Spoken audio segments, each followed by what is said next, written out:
Super, merci beaucoup Jean-Christophe. Oui, il y a pas mal de questions. Je peux stopper la diffusion, c'est bon? Ça vous pose pas de problème ou... Le partage d'écran, oui, c'est bon.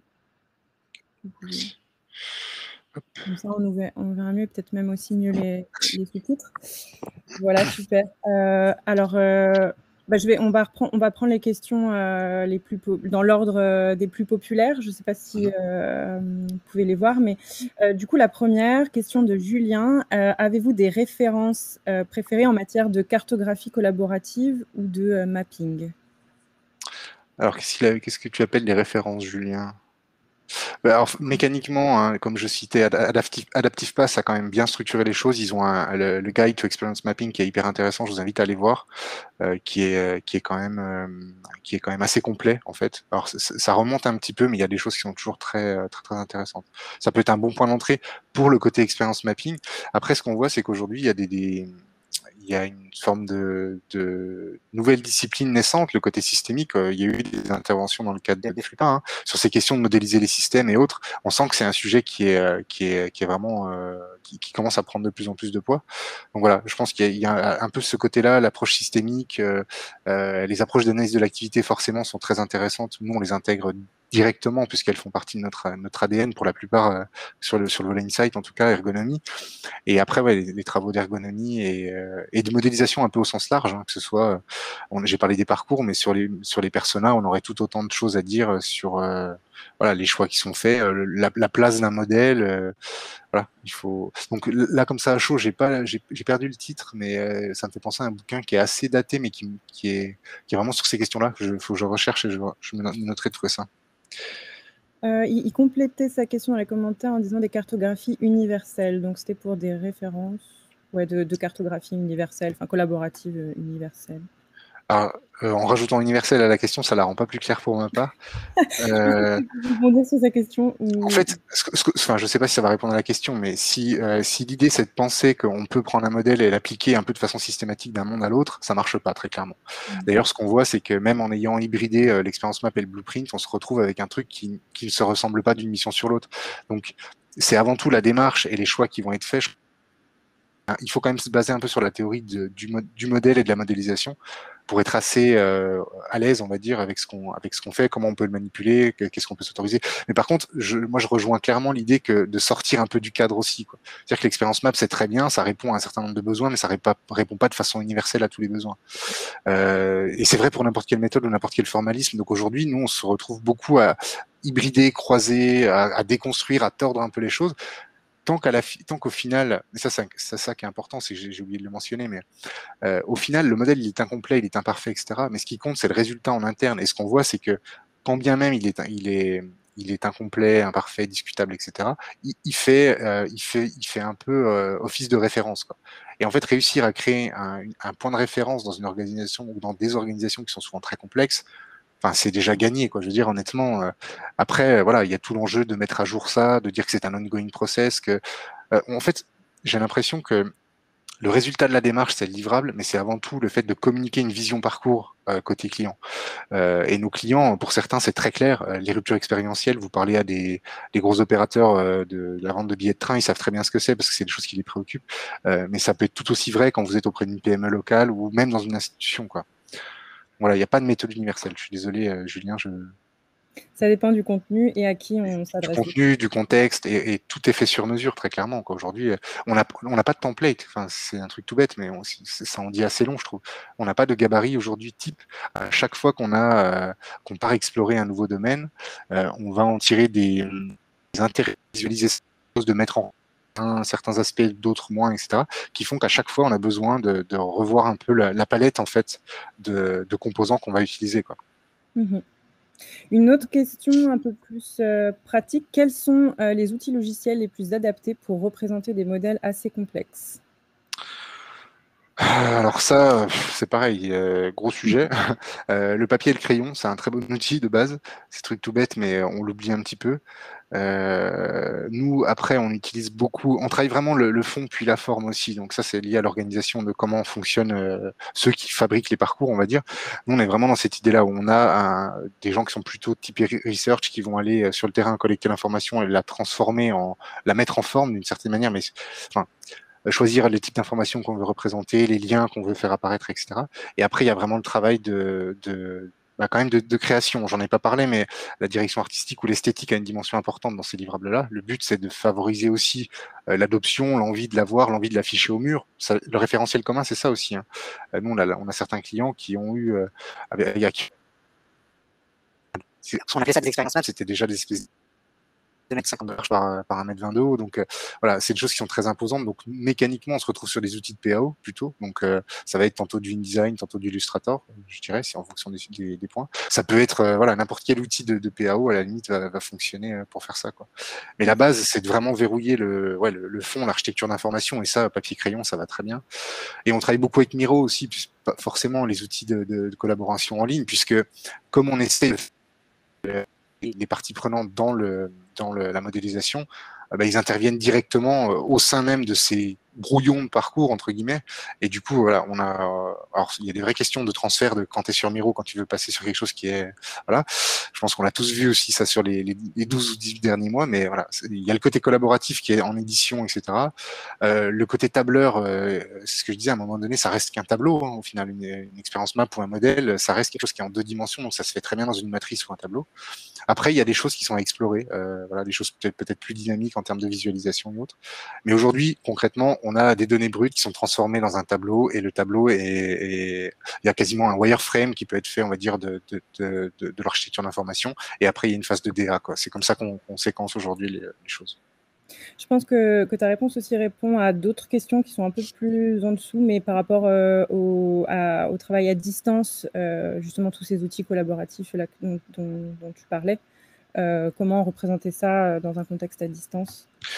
Alors, nous, on a eu la chance de pouvoir réaliser des missions avec des clients qu'on n'a jamais rencontrés avec le confinement. Et dont sur des sujets de gens qui commencent à travailler ensemble, des équipes qui commencent à se lancer dans un projet commun, qui se côtoient mais qui ne se connaissent pas. Et en fait, on a réussi, enfin, je pense qu'on a quand même réussi le défi, justement, avec cette approche de référentiel commun, de connaissances mutuelles, que chacun, par exemple, exprime ce qu'il voit du propre. En l'occurrence, c'était des gens qui gèrent des lieux culturels, qui se peuvent être des abbayes, enfin, différents points d'intérêt d'un territoire. Et en fait, en leur proposant à chacun d'expliquer les types de profils qu'ils rencontrent, les problématiques qu'ils peuvent avoir, ce qu'ils ont mis en œuvre comme je sais pas, comme projet qui fonctionne bien ou pas bien, etc. En fait, ça leur fait comprendre qu'ils ont des vraies choses en commun, quoi. Ils ont des problématiques en commun. Elles sont toutes spécifiques et propres à chacun et propres à leur contexte et autres. Mais par contre, il y a des vrais points communs. Et du coup, rassembler les gens par des points qui les rassemblent justement, comme des problématiques ou des difficultés communes ou des enjeux ou des questions qu'on se pose, ça marche assez bien. Et en fait, on a réussi comme ça, en un cycle de 4 ateliers, à les amener on se côtoie mais on se connaît pas, en fait, là, on commence à voir un peu qu'est-ce que chacun peut apporter, qu'est-ce que le collectif doit pouvoir m'apporter aussi, dans quelles conditions je serai prêt à m'engager, etc. Donc aujourd'hui, j'ai pas l'impression que ce soit un vrai point bloquant. La difficulté, vraiment, c'est toujours la même, c'est de se dire combien de personnes tu mets sur le tas de glaise qui t'autorise de toucher la terre, quoi. Il y a quand même un travail de médiation, moi je trouve, et de facilitation qui est important. Moi, je crois pas trop au fait que le parcours, on peut le faire autogénérer. Tu ouvres un Miro, tu invites 50 personnes et tu les laisses se débrouiller. Je suis pas, voilà, c'est pas comme ça qu'on travaille aujourd'hui. Donc, il y a un vrai travail d'écoute active et de se dire, OK, est-ce que vous venez de dire là? Du coup, est-ce que ça signifie qu'il y a un lien avec ça? Est-ce qu'on peut le représenter de cette manière-là? Donc, je pense que c'est plutôt de la médiation, d'échange avec d'un groupe, et c'est ce qu'on fait en général, hein. On a 2 animateurs, il y en a un qui gère la discussion, l'échange, et l'autre qui fait le script. Et le script, soit il prend des notes, soit il formalise, il commence à modéliser aussi, quoi. Ok, ça marche. Alors une autre question, comment la modélisation que vous proposez aurait permis d'éviter la problématique station de ski présentée en début de la présentation? Ouais, très bien. Et c'est le truc tout bête, mais en fait, quand tu es dans un projet de cette ampleur-là, que tu vises à changer clairement, fortement, on est dans un sujet de transformation au sens très profond, c'est-à-dire qu'il y a eu, suite à ça, des transformations techniques, par exemple, la remontée d'informations de quand tu passes un forfait à une borne, etc., qui soit centralisée, parce que tu veux pouvoir faire de la gamification en sachant que le mec, il a skié 12 fois sur la piste bleue ici, 14 fois sur la rouge là, enfin, tout ça sont des gros changements qui sont techniques. Mais en fait, si tu t'appuies sur des acteurs du système, en l'occurrence les hôtes et les hôtesses de caisse, en leur demandant de devenir un relais d'information, mais que tu n'assures pas un bon niveau de partage de l'information, tu peux que te retrouver dans une situation comme celle que j'ai présentée. C'est un miracle que ça n'ait pas explosé plus tôt d'ailleurs. Et j'ai cité cet exemple-là qui est en fait une mauvaise compréhension de ce que fait le produit qu'on me demande de vendre, qui est quand même un truc qui est assez basique en soi. Ça c'est un exemple, mais il y en a pléthore dans un sujet comme celui-là. Vous avez euh, attends, je pensais à un autre justement qui était assez emblématique. Oui, tu lances une application de ce type-là, tu dis, tu placardes ça partout. Tu dis voilà, il faut installer ça, vous verrez, c'est génial, etc. Qu'est-ce qui se passe? Bah, qu'est-ce qui se passe? Tu as une espèce des effets de bord qui sont pas désirés, en fait, qui sont pas souhaités ou qui sont pas anticipés. Et tu as le téléphone de l'office de tourisme qui sonne 200 fois par jour. Tu as le point d'accueil de la société d'aménagement de domaines skiables qui se fait envahir de personnes parce que Roger, 66 ans, il veut installer ça sur son Windows Phone et ça marche pas. Tu vois, en fait, c'est que n'ayant pas connaissance, n'étant pas intégré, ne faisant pas partie intégrante du projet, de son niveau d'avancement, de ce que c'est, de ce que c'est pas, etc. Donc, en gros, en n'ayant pas de conscience de la situation partagée, tu ne peux qu'arriver en bout de chaîne avec des gens qui n'ont pas le bon niveau d'information et qui peuvent dire des conneries sans le vouloir potentiellement et arriver à des choses qui sont comme celle-là qui vont influencer à un moment clé. Et enfin ça a fait un peu la une des journaux locaux entre guillemets. Enfin ça a été un tollé quoi. Ils se sont fait défoncer. Un sujet comme celui-là, c'est en termes d'image, c'est très très mauvais pour le coup. C'est-à-dire que t'es pas dans cette démarche de voilà, il y a des gens dans les bureaux qui réfléchissent, puis il y a des gens sur le terrain qui se débrouillent et qui appliquent. Donc pour moi la réponse elle est assez claire. Je sais pas si c'est plus parlant maintenant que je le réexplique pour la personne qui a posé la question. Elle n'a pas fait de commentaire dans le chat, mais je pense que oui, en tout cas, moi je trouvais ça encore plus parlant des problématiques que ça cause. Et ce n'est qu'un exemple parmi tout un tas d'autres, honnêtement. Ouais. Autre question. Alors, quels sont les outils? Ça, on avait déjà dit. Comment abordez-vous vos clients avec ce modèle illustré? Quelles sont les étapes? Recueil du besoin, persona, type d'équipe, etc. Alors, on n'a pas de démarche de prospection directe, entre guillemets. C'est plutôt quelque chose pourquoi j'ai l'impression qu'on vient nous chercher. Et après, nous, on a vraiment cette... Pareil, parce que c'est pas du tout l'objet d'expliquer comment on construit ça, mais la démarche de mesure de l'expérience, elle est fondamentale, en fait. C'est-à-dire que là, on parle de restituer le parcours front et le parcours back. Donc pour le parcours back, ça va impliquer les personnes métiers. Donc c'est de l'acculturation, ça peut partir d'un organigramme, de fiches de poste, d'entretien d'exploration avec des personnes sur le terrain, de l'observation participante. Donc ça c'est vraiment tout le côté ce qui fait le service entre guillemets. Et puis la vision potentiellement stratégique peut être intéressante parce qu'elle va donner un petit peu déjà les écarts entre ce qu'il est censé se passer et ce qui se passe, y compris en interne. Et puis après, sur le côté front, bah là, c'est là qu'il y a les plus gros enjeux, j'ai envie de dire, parce que modéliser des parcours d'expériences vécues de façon très fine, aujourd'hui, il faut dire ce qui est, on a du mal à le faire, quoi. On est soit dans des approches qui sont quantitatives, très désincarnées, en mode NPS à la fin, ou questionnaire de SAT après que tu viens de booker ta chambre, ou tu viens de sortir, enfin bref, vous l'avez tous vécu, on est harcelé de ça. Et c'est le seul moyen qu'on a pour avoir sur du grand volume, mais en même temps, on peut quand même se poser la question du côté désincarné ou décontextualisé. Et inversement, tu as l'approche très qualitative qui va aller sur quelques points du parcours, parce que tu peux pas couvrir l'intégralité d'un parcours, sur des échantillons qui seront plus petits, mais sur lesquels tu pourras avoir plus de profondeur. Donc voilà, on va panacher un ensemble de méthodes de ce type-là, et en général, on a au sein de l'équipe projet, on s'assure qu'on a cette représentativité en termes de, enfin représentativité, c'est pas le bon terme, mais cette diversité d'horizons, on va dire, qui est représenté et qui prend part. L'exemple pour un gros acteur de la billetterie de train, là, du voyage en train, c'est, je crois, une dizaine de services différents qui vont de marketing, communication, CRM, after sale, tech, studio design. Voilà, là pour le coup, c'est l'ensemble des chaînes de production de l'expérience qui sont impliquées, et ça c'est hyper intéressant. Les personas sont un très bon moyen aussi d'aller formaliser une forme de typologie qui va à un moment donné permettre de re-rentrer aussi dans le parcours. Donc en général, c'est pas systématique, mais ça peut faire partie du package, on va dire. Et puis après, il y a cette démarche toujours itérative, hein, donc nous on aime beaucoup, c'est pareil, j'en ai pas parlé, mais je parlais de partager un niveau de connaissance à peu près homogène sur les données de recherche. C'est-à-dire qu'on a des présentations systématiques des données d'exploration, on laisse un temps de digestion à partir de ça, et ensuite on revient faire un atelier où on va co-esquisser entre guillemets le parcours ensemble. Et c'est-à-dire qu'on les rend vraiment acteurs, on les implique, on n'est pas du tout en mode donnez-nous toutes les informations, on va partir pendant 6 mois et on revient avec la solution, quoi. Donc voilà, ça reste des démarches itératives, basées sur des données de terrain, basées sur des données type observation, entretien, etc. Parfois analyse documentaire quand il y a besoin, ou quand ce sont des activités qui sont très cadrées, ça peut arriver quand on est sur du métier, ou pour des institutions, il y a des sujets métiers qui sont très complexes, comme je sais pas moi, la digitalisation pour les procédures foncières ou autres. Enfin, il y a des sujets qui sont voilà, on touche vraiment à tout type de périmètre, donc ça peut être très compliqué. Et puis après, ce qui est très important, c'est l'après, en fait. Et c'est quand tu as livré ce type de livrable, qu'est-ce qui se passe, pouvoir s'assurer que les choses ça chemine entre guillemets en interne, que c'est bien, que ça a bien engendré ce que j'appelais un peu l'initiation de la démarche, de la vision parcours, que ça leur donne envie de mettre à jour, qu'ils prennent ça plutôt comme un instantané. Alors parfois on fait ça se passe comme ça aujourd'hui, parfois c'est demain on voudrait que ça se passe comme ça. Donc tout ça va dépendre aussi. Il y a toujours ce sujet de l'après et du retour sur investissement entre guillemets, il est un peu, ça prend du temps en fait.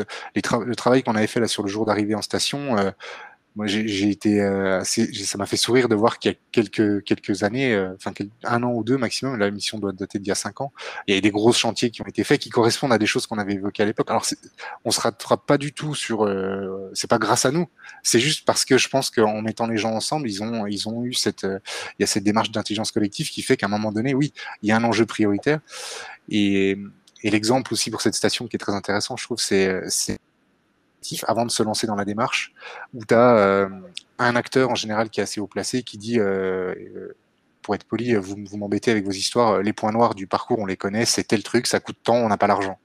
Et ce qu'on veut expliquer aussi, et ce qu'on véhicule comme message, c'est qu'en fait non, il y a de tout petits changements qui peuvent avoir de très gros impacts. Il y a des choses qu'on peut faire tout de suite, il y a des choses qu'on peut faire vite, il y a des choses qui prendront plus de temps. C'est pour ça que je parle des leviers humains, numériques, tangibles, infrastructures et procédures, parce que tu peux résoudre tout un tas de choses avec des procédures qui vont permettre de temporiser un investissement infrastructure qui va être très cher, par exemple. En l'occurrence, c'était ça le sujet. Ouais. Justement, la question suivante, mais tu as déjà un peu répondu, c'était est-ce que les clients, donc question de Marie-Cécile, est-ce que les clients arrivent facilement à s'approprier les livrables, compréhension, lecture, voilà, pour que cela leur serve pas forcément que pendant le projet, mais aussi par la suite. Mais du coup, Ouais, mais je peux peut-être juste compléter ce qui est très important.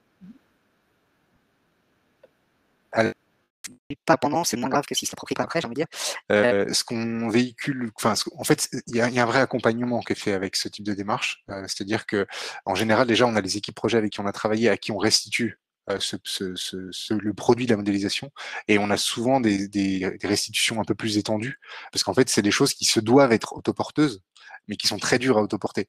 Donc on a, par exemple, pour nos personas aujourd'hui, et c'est de plus en plus vrai pour nos blueprints / expérience map et autres, on a des fiches explicatives, une espèce de décomposition structure en fait. Qu'est-ce que vous allez trouver dans ce document? Comment il faut le lire? Sur quoi se basent les données qui sont utilisées, etc. Donc, il y a déjà cette idée-là pour essayer de s'assurer que dans 1 an, dans 2 ans, dans 3 ans, quand ce sera repris, ce sera à peu près exploitable, on va dire. Et puis, il y a vraiment cette idée de l'appropriation, elle se fait au fil du temps. Genre. Ce qu'on a comme retour. Mais en fait, c'est pas de notre faute, c'est complexe parce que le monde qu'on essaye de mettre à plat est complexe en fait. Et ce que ça leur fait, ce dont ça leur fait prendre conscience de façon assez systématique, c'est à quel point c'est complexe en fait, à quel point leur organisation est complexe. Donc il y a déjà aussi cette prise de conscience là qui est assez intéressante. Donc globalement, on n'a pas trop de problèmes. Ce qu'on essaie aussi de promouvoir, c'est quand on n'a pas accès aux strates plus proches du terrain, plus opérationnel, c'est d'expliquer que ça, c'est des choses qu'il faut évangéliser. Et ce sera leur rôle derrière d'aller potentiellement rendre compte et restituer à des gens qui sont du terrain, avec qui on a fait des entretiens, avec qui, etc. Voilà, voilà à quoi servent les échanges, est-ce qu'on est d'accord là-dessus, etc. Donc, on a ce travail un peu de validation intermédiaire et progressive et de présentation de la démarche et du fruit de la démarche à la fin aussi, quoi. Et après, là où il y a un vrai sujet, je parlais de nouveaux livrables et je pense qu'il y a de nouvelles questions à se poser aussi, c'est comment on gère l'après de ce type de mission, effectivement. Parce qu'on a fait des gros travails de mise à plat de parcours pour des gros acteurs, pour qui aujourd'hui je sais pas te dire ce qui se passe, quoi. Pour d'autres, je sais très bien ce qui se passe. Donc c'est aussi cette idée de l'itératif après, comment tu peux voilà, garder une présence et accompagner à ce niveau-là. Et par rapport, alors une question qui revient plus sur le format de la modélisation et peut-être qui peut être aussi intéressant justement pour l'après, se réapproprier les outils par la suite. La question, c'est pour sortir de la contrainte de la modélisation en 2D, avez-vous étudié les pistes de la VR avec des modèles 3D? Dit autrement, la VR est-elle l'avenir de la modélisation du parcours UX? Moi, je voudrais même peut-être au-delà de la VR, modéliser dans un espace physique l'expérience des clients en fonction du domaine. C'est marrant parce qu'hier, justement, en finalisant la préparation, on se disait on va pas faire des expériences map en VR et on a rajouté quoique. Parce qu'en fait, voilà, aujourd'hui, il y a absolument rien qui empêche d'aller vers ce type de technologie. Voilà, la question, c'est juste qu'est-ce qu'on va faire, qu'est-ce qu'on va apporter en plus. Et là, on parle d'appropriation d'un livrable en PDF. Quid de ça quand tu seras dans un casque en VR potentiellement. Donc, à mon sens, il y a des vrais sujets. Le parcours, là, on l'a présenté de façon très tableau, que découpé, etc. On a fait des missions, par exemple, de tests utilisateurs pour des produits de l'industrie, où au final, le parcours d'usage a été, en gros, la restitution, si tu préfères, le matériau qu'on a livré, c'est une bibliothèque de séquences vidéo qui en fait, donc tu as un tableur qui indexe un ensemble de problématiques qui sont catégorisées par univers, qui décrivent une problématique, qui donne une recommandation, et tu as un extrait vidéo qui est associé à ça. Quelque part, c'est une forme de parcours. Enfin, je veux dire, c'est une bibliothèque de parcours problématiques qui sert à une équipe de conception de partir d'un produit existant à une version améliorée. C'est une autre forme de modélisation. Elle est plutôt dans la logique, voilà, par exemple numérique. Aujourd'hui, on a je sais pas moi, avoir quelque chose un peu à la Miro, mais en mode visualisation seul, où tu peux zoomer, dézoomer, etc. Ça pourrait être intéressant. Est-ce que c'est de la VR, de la réalité augmentée, des bases de données potentiellement, je sais pas. Mais il y a tellement de croisement, de réflexion aujourd'hui. Je pense aux Research Repository, par exemple, qui sont un gros sujet en Research Ops qu'on voit dans des structures qui justement s'organisent autour de ces questions-là. La question de mutualiser la connaissance utilisateur et comment concevoir de façon pérenne là-dessus, de pas réinventer la roue, d'optimiser aussi ta démarche de recherche. Je pense qu'ils sont en plein dans ces questions-là.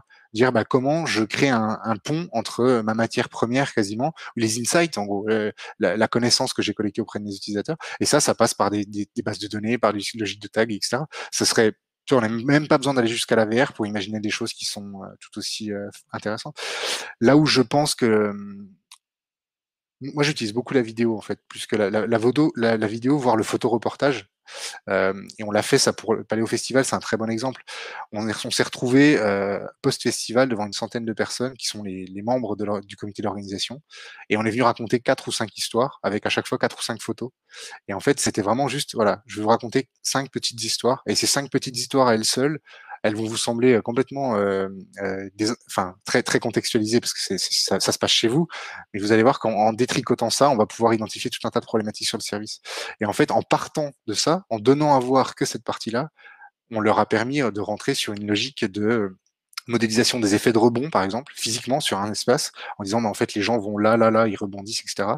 On est arrivé sur des niveaux d'incompréhension potentiellement, des points de décision à des endroits donnés ou sur lesquels il n'y avait pas de signalétique, ce genre de choses. Donc tu vois aussi que voilà, ça change. Le format en fait est complètement libre, quoi. On a beaucoup parlé d'expérience map, de tableau, de format 2D.